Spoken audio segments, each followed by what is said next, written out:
in the beginning, it was skill-based, right?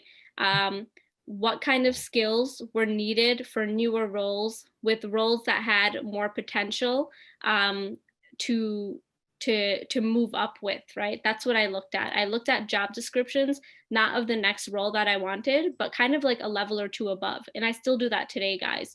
Like I'm very happy at Citi, but I still look at like roles on LinkedIn. So right now I'm an SVP. So the next kind of highest title roles would be director or managing director. So I like look at those job descriptions and I look at what skills are needed.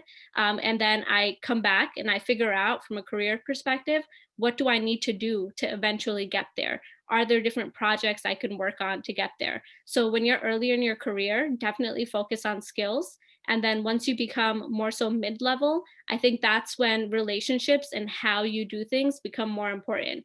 It's how you're able to influence those around you, those above you, and your team members, and just being a decent human being and not making the people that you work with miserable. I think it also goes a very long way.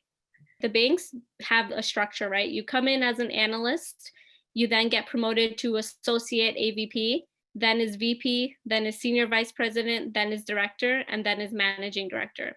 But the job responsibilities in each of the titles, right, can vary based on the role that you have.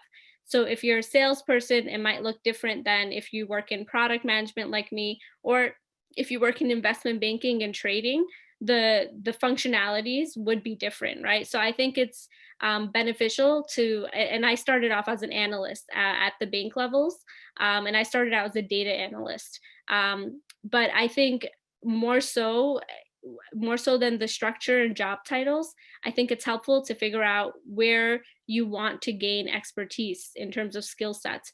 Because if you look at like the structure or position today, like 10 years from now, when you get to that position, the need for that role may not exist, right? And that's why I say to focus on skills and upskilling.